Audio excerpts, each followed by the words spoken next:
Oui, j'ai en fait une vision, c'est pas d'aujourd'hui, mais ça date un peu de 2 mois passés. Et je dormais, comme on a toujours l'habitude, parfois on chante, pas tout le temps, mais on chante avant de dormir. Alors on a chanté en dormant, et quand je suis dormie, la nuit, dans le rêve, et j'ai vu qu'on était dans une assemblée où on part avec maman. Mais l'assemblée là, quand on est parti avec maman, on avait vraiment des ailes de partir là-bas. Mais après, je retourne à la maison, le Seigneur vient me parler la nuit en me disant, non, en fait, on était dans un grand supermarché avec elle. On est rentré dans une grande porte. On a tout acheté, mais après, on est sorti dans une petite porte. Mais la vendeuse était là. Elle disait, ne sortez pas par là-bas. Là-bas, il y a des bandits là-bas, ils vont vous prendre. Mais maman, elle insistait toujours qu'on sort de cette porte-là. Je dis, retourne-moi. Non, non, non, sors par là. Alors, quand on est sorti, il y avait les bandits, ils nous ont tabassé, tout là. Quand je me suis réveillée, j'ai dit, non, ça c'est Dieu, il a parlé. J'ai téléphoné à maman, je lui ai dit. Après encore, je dors encore, le Seigneur vient encore me montrer. Une semaine après, il vient me montrer que dans l'assemblée où on était, en fait, il y a 2 pasteurs dans l'assemblée là. Et l'autre pasteur avec sa femme et l'autre aussi avec sa femme. Mais Dieu, il me montre que, regarde la femme de l'autre pasteur. Si leur église ne marche pas à cause de cette femme. Ah bon, moi j'étais là, elle était habillée comme une star, tout là, mais je faisais pas attention. Du coup, on rentre dans l'église. Et du coup, il y avait la pluie. Il commençait à pleuvoir dans l'église. Après, il n'y avait plus personne. Il y avait le vent. Donc, tout le monde sont sortis dehors. Et les pasteurs et les fidèles, ils étaient dehors. Parce qu'il y avait vraiment une tempête dans l'église. Après, moi, j'avais fermé mes yeux. Dès que j'ai ouvert mes yeux comme ça, je regarde, il n'y avait personne. Je sors dehors, je vois le pasteur qui est accroché dans un poteau. Et les anciens, ils sont accrochés dans un poteau. J'ai dit, pasteur, mais qu'est-ce que vous faites là? Vous devez être dans l'église. Et ils étaient là, ils étaient étonnés. Oh, on est dehors. Moi, je dis, mais souvenez-vous de la parole de Dieu dans la Bible. Là où, quand les apôtres étaient avec Jésus dans le bac, il y avait les tempêtes. Mais qu'est-ce que les apôtres, ils ont fait? Ils ont réveillé Jésus. Pourquoi vous êtes dehors? Moi, je me suis retrouvée toute seule à la maison. Alors, Dieu, il me parlait toujours. Après, il vient encore me parler encore. On était aussi avec maman et on était partis dans cette église-là. Et en fait, il y avait une fête, ils ont fait une réception, tout là. La première partie est partie, la deuxième partie, moi je suis restée pour servir. J'étais là pour servir. Du coup, je cherche, maman n'est pas là, je sors dehors. J'arrive dehors, je vois beaucoup de gens dehors. Je dis, mais ça c'est quoi? Du coup, je vois comme si, tout le monde comme ça là, c'est quoi? Du coup, j'écoute le son de la trompette qui a sonné. Pouah, mes oreilles, les bruits là, ça vient d'où? Et il y a un esprit qui me dit à moi, c'est le son de la trompette. Parce qu'une fois, il m'avait révélé de dire à quelqu'un qu'il revenait. Mais là, maintenant, il est venu dans une forme pour me dire que non, le son de la trompette a déjà sonné. Même la chanson qu'on a chantée, Jésus revient, ça m'est venu comme ça. Dieu me l'a donné, que chante ça. Moi, et pourtant, ce n'était pas dans mon programme. Mais il y a un esprit qui me dit de chanter ça. Donc, je ne savais pas qu'après, il y avait ce témoignage. Du coup, quand la trompette a sonné, je regarde comme ça dans le ciel, je voyais les anges qui venaient. Chaque ange était accompagné d'un militaire. Il était vraiment tenu de militaires, comme on voit là. Il était accompagné. Et dans la foule, tout le monde, leurs yeux étaient fixés vers le ciel. Et tout le monde qui voyait son ange, il était content. J'ai vu maman. C'est pas parce que c'est ma maman, puis c'est parfois mon mari me dit, oui, c'est normal. Tu dois voir que ta mère, parce que c'est ta maman. Non. Je vis maman, elle était dans la joie. Moi aussi, j'ai vu, mais il y avait beaucoup de gens qui n'ont pas vu leur ange. Oui. Je dis, mais nous, on profite, on voit beaucoup des anges. Et alors, je suis rentrée vite dans l'église. Sortez. Le son de la trompette a sonné. Il y a des anges qui sont dehors, ils sont venus chercher l'église. Pourquoi vous êtes dedans? Il n'y a personne qui faisait attention à moi. Ils étaient là en train de manger, en train de boire. Ils sont en train de crier, ils sont en train de crier, ils sont en train de crier. Venez, il est temps, nous allons partir. Personne. Alors, je me suis réveillée, c'était à 3 heures. Du coup, j'ai téléphoné à elle, comme ça. Et on a glorifié le Seigneur. Donc, je ne voulais pas garder ça pour moi-même parce qu'il y avait beaucoup de gens et il y avait même les autres que je ne connais pas. Donc, et les autres là, c'est toi, et c'est moi, c'est lui, c'est là. C'est pour cela que j'ai profité de partager ce témoignage. C'est une révélation de comment l'enlèvement va se passer. C'est ce que Dieu t'a montré. Amen. Tu vois la preuve que dans l'église, pendant que vous avez entendu la voix et que vous voyez vos anges qui sont sur le point de vous enlever, eux ils sont là, ils sont en train de continuer leur fête. Comme on voit, pendant que tu lis ça, il y a un verset qui m'est venu dans la tête. On va lire ça vite fait. C'est dans 1 Corinthiens, je pense, chapitre 10, où on nous dit que, oui c'est ça, 1 Corinthiens chapitre 10, oh Seigneur, que le Seigneur nous aide, parce que ces choses, le Seigneur nous parle. La Bible dit que le Seigneur parle tantôt d'une manière, mais tantôt d'une autre. Mais nous les hommes, nous ne prenons pas attention à ce que Dieu dit. Mais nous devons prendre, je crois à ce que vous dites, ma soeur, parce que dans ma vie, ce que je vis en ce moment, c'est des choses que je n'ai pas vues il y a longtemps. Je n'ai pas vécu il y a longtemps. Je vis une chose que même mon épouse ne me comprend pas en ce moment. Parce que je suis bizarre. Je peux vous assurer que je suis bizarre en ce moment. Moi-même, je sais pourquoi je suis bizarre. Parce que je suis dans une dimension qu'il faut que toi aussi, tu aimes ces choses-là pour me comprendre. Si tu n'aimes pas, tu vas me dire, mais il est malade.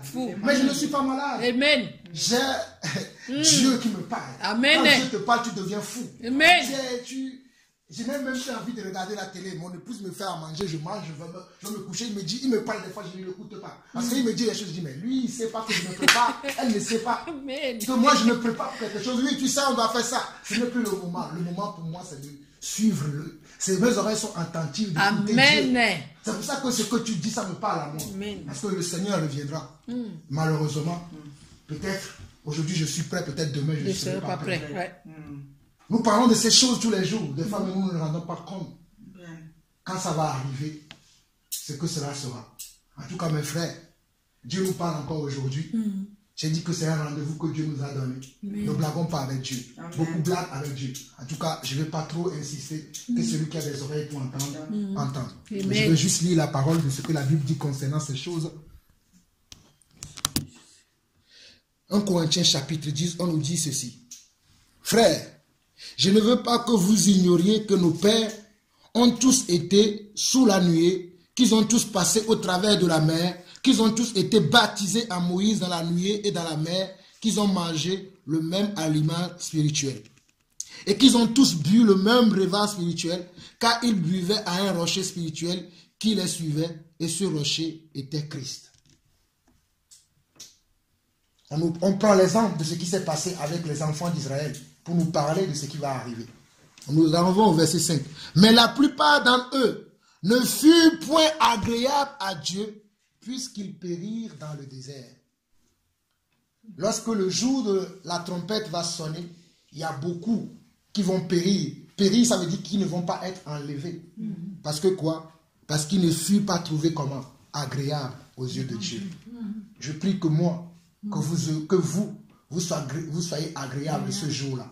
Parce qu'il y aura beaucoup de surprises ce jour-là. Il y a même nos voisins que nous indexons qui ne sont pas de Dieu, mais qui seront enlevés. Et nous serons restés. En tout cas, j'avance. Verset 6. Or, ces choses sont arrivées pour nous servir d'exemple, afin que nous n'ayons pas de mauvais désirs comme ils ont eu. Ne devenez point idolâtres comme quelques-uns d'entre eux, selon qui est écrit. Le peuple s'assit pour manger et pour boire, puis ils se levèrent pour se divertir. Souvenez-vous du témoignage de notre sœur que lorsqu'il était parti dans l'église, les gens comment? Ils étaient en train de manger. Ils se divertissaient. Et il y a une des choses aujourd'hui, mes frères, vous serez étonnés que je vous dise ça.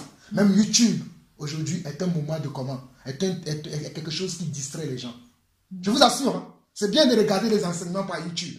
Mais YouTube, Facebook, Instagram, toutes ces choses aujourd'hui sont des canaux que le Satan utilise. Si vous voyez les jeunes aujourd'hui, ils sont là à se faire des selfies dans la rue. Et ils sont partout, ils sont des selfies. Ils sont dans la distraction. Ils se divertissent au lieu de se préparer. Oh my God! Hey, mes frères, s'il vous plaît, Ce qui va se passer, mes frères, vous ne vous rendez pas compte. Ce n'est pas le moment de s'amuser. Ce n'est pas le moment d'être là et de, oh, mes frères, que Dieu vous parle, que Dieu touche vos cœurs. Ce n'est pas le moment de s'amuser. Quand je vois les gens font ça, ils sont là dans la distraction. Je vois un frère que je connais depuis des années, qui l'a toujours, qui était là, qui était calme. Je le vois lui aussi maintenant avec même son portable dans la rue. Il commence à faire des enseignements erronés. A dit même que la femme doit enseigner. Je l'interpelle, ça ne lui dit rien. Je sais pourquoi j'ai dit ça. Je n'ai pas voulu insister. Parce que le temps, la dernière heure où l'esprit de divertissement va saisir les gens, ils vont penser qu'ils servent Dieu. Mais ils ne seront pas en train de servir Dieu. Je ne dis pas que je suis meilleur que les autres, mais je fais attention à ce que je fais. Parce que la Bible dit que celui qui est debout prenne garde de ne pas tomber. Je vous dis, YouTube, la télévision, même le travail, pour beaucoup d'entre nous, ce sont des moments de divertissement. C'est pour ça que je me permets de vous parler de ma propre femme.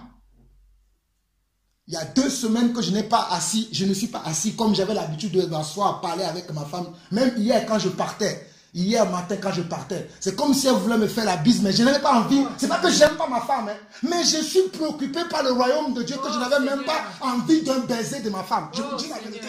Dieu m'est témoin. Je la voyais venir vers moi comme ça, mais il y a quelque chose dans mon cœur qui me dit, ce n'est pas ça. Va, fais ce que tu as fait. Et j'ai tourné le dos comme ça, je suis parti, je la voyais dessus. Mais moi, j'écoute la voix de l'esprit en ce moment. Ce n'est pas le moment de faire des plaisirs. Parce que le temps est dur. Le temps que nous vivons là, c'est un temps dur. Et beaucoup sont en train de se divertir. Je vais finir la parole. On nous dit, ne devenez point idolâtres comme quelques-uns d'entre eux, selon qu'il est écrit, le peuple s'assit pour manger et pour boire, puisqu'ils se levèrent pour se divertir. Ne nous livrons point à la débauche comme quelques-uns d'entre eux, s'y livraient de sorte qu'il en tombait 23 000 en un seul jour. Ne tentons point le Seigneur, comme le tentaient quelques-uns d'entre eux, qui périt par les serpents. Ne murmurez point comme murmuraient quelques-uns d'entre eux qui périt par l'exterminateur. Et on nous dit au verset 11, et ça c'est une parole qui est destinée à nous qui sommes croyants. Ce n'est pas une parole qui est destinée aux païens, parce que les païens ne lisent pas la Bible. Mais c'est nous les croyants qui lisons la Bible. Nous avons dit tout à l'heure que nous sommes ce que la Bible dit que nous sommes, mais est-ce que nous le sommes réellement? Ou nous sommes des hypocrites? Parce que dans cette église que la sœur a vue dans sa vision, ce sont les hypocrites qui sont restés. Ce sont les idolâtres qui sont restés. Et on nous dit que ces choses leur sont arrivées pour servir d'exemple. Et elles ont été écrites pour notre instruction, à nous qui sommes parvenus à la fin des siècles. À nous qui sommes parvenus comment? À la fin des siècles. Ainsi donc, que celui qui croit être debout, je parlais de ce verset tout à l'heure, que celui qui croit être debout prenne garde de tomber. Aucune tentation ne vous est arrivée qui n'ait été humaine, et Dieu qui est fidèle ne permettra pas que vous soyez tentés au-delà de vos forces. Mais avec la tentation, il prépara aussi le moyen d'en sortir afin que vous puissiez la supporter. C'est pourquoi, mes bien-aimés, fuyez l'idolâtrie. Il y a beaucoup d'idolâtrie dans le monde aujourd'hui. Si vous vous souvenez, il y a une dernière vidéo, ma toute dernière vidéo que je faisais lorsque j'étais chez moi et j'ai parlé encore de l'appel. J'ai dit que c'est la dernière vidéo que je fais où on voit ma tête. Parce que je vois que même des hommes nous idolâtrent. Qui suis Jean-Paul Lanson? Mes frères, je ne suis rien, croyez-moi. Je suis un pécheur comme vous. Mais j'ai décidé de ne plus pécher. Quand je vois les gens pensent que je suis quelqu'un, un superstar. Je ne suis pas un star. Si vous pouvez savoir qui j'étais avant dans le passé. Mais qui m'a... Mes frères, vous ne me connaissez pas. J'étais un homme violent. Un homme qui allait de maison en maison. Qui allait de charlatan en charlatan. Jusqu'au jour où Dieu... J'étais en prison. Vous ne savez pas. Dans ma vie, j'ai été une fois en prison. Vous ne le savez pas, mais j'ai été une fois en prison. J'étais en prison, j'avais presque 17 ans ou 18 ans à l'époque. J'étais en classe de 4e. Et un de mes collègues, un de mes amis de l'école, avait ramené des faux billets à l'école. Et nous étions partis pour acheter avec ces faux billets-là. Et on nous a arrêtés.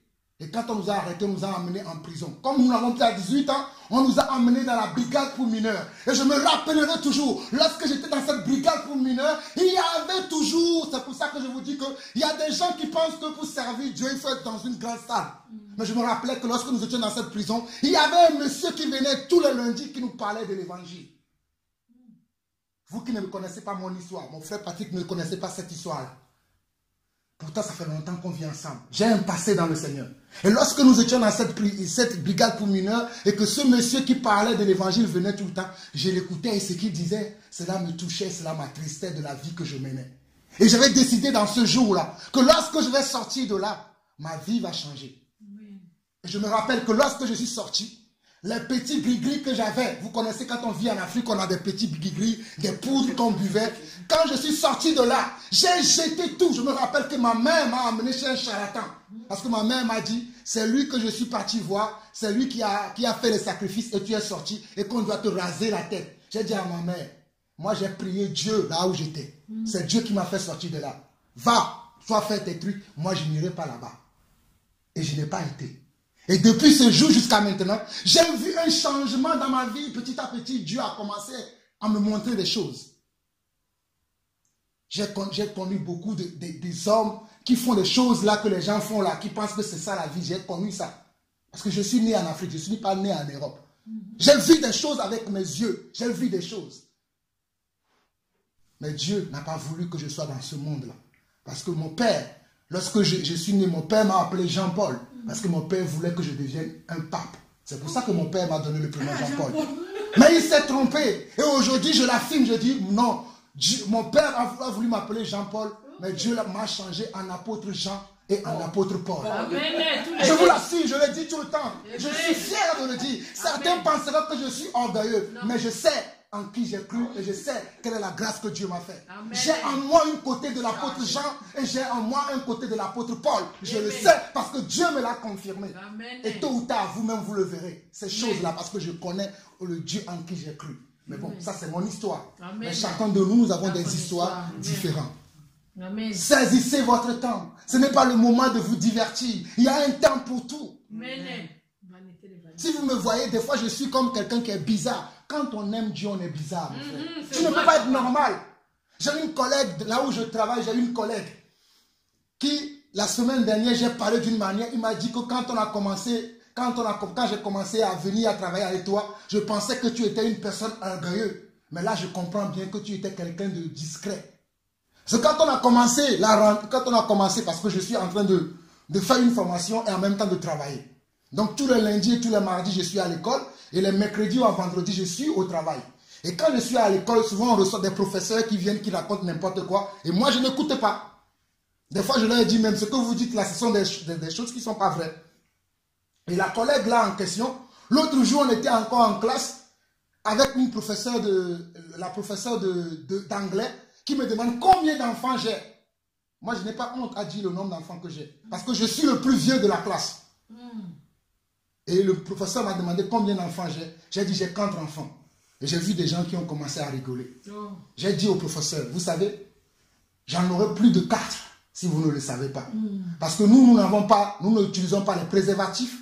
Nous n'utilisons pas vos méthodes de contraception. Nous, on fait ce que Dieu dit.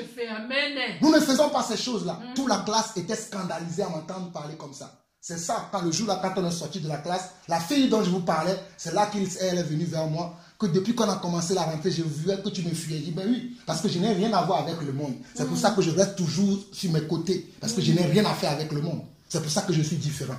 Je dis, quand tu as parlé dans la salle, c'est vrai que tout le monde riait, mais moi, ça m'a interpellé. Mes frères, nous sommes sur la terre pour quelque chose.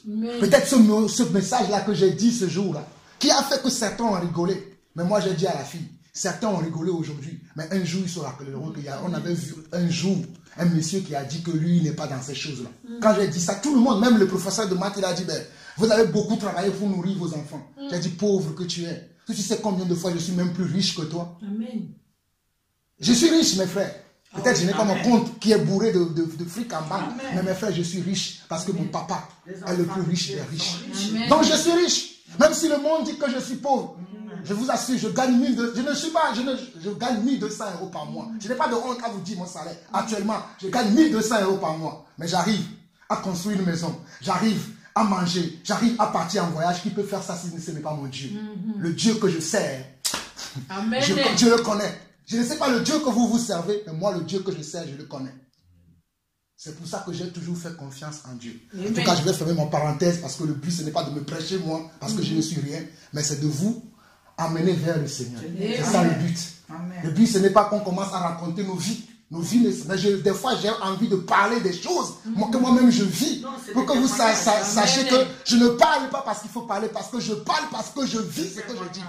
Ce sont des témoignages vivants, ce que je vous dis. Je suis arrivé en Europe avec 7 €. 7 €. Mais au moins, je pense qu'aujourd'hui, j'ai plus de 7 € sur mon compte. Au moins, ma voiture qui est là-bas, il a coûté plus de 7 €. S'il a fait, c'est mon Dieu qui l'a fait. Amen. Et ce n'est même pas fini. Parce que ce n'est pas la voiture que je cherche. Ce n'est pas les choses de ce monde que je cherche. Mais je cherche une place. Amen. Je veux voir le jour là, quand la trompette va sonner, que je puisse partir avec lui. C'est ça que je cherche. C'est pour ça que j'ai pris la route ce week-end pour venir ici. Sinon, je serais resté à Paris. C'est pour ça que je suis là. Parce que c'est pour ça que je suis né. Je suis né pour adorer le Seigneur. Amen. Je ne suis pas né pour moi-même. Que celui qui a des oreilles pour entendre. Je ne vais pas trop parler, mais je parle simplement le témoignage de notre sœur pour nous réveiller parce que beaucoup d'entre nous, nous dormons. Je vous dis encore, beaucoup d'entre nous, même nous pensons que nous servons Dieu, mais nous ne faisons rien. Nous sommes en train de dormir grave parce que le temps est grave. Vous ne vous rendez pas compte du temps. Des fois, quand je vois certaines personnes, je dis, mais dans quel monde eux ils vivent? Parce que quand moi je me lève, comme la Bible dit que quand David parle de l'autre, on dit que ce juste tourmentait son âme. Des fois, quand je me réveille, quand je vois ce qui se passe dans le monde, croyez-moi, je suis tourmenté à l'intérieur de moi.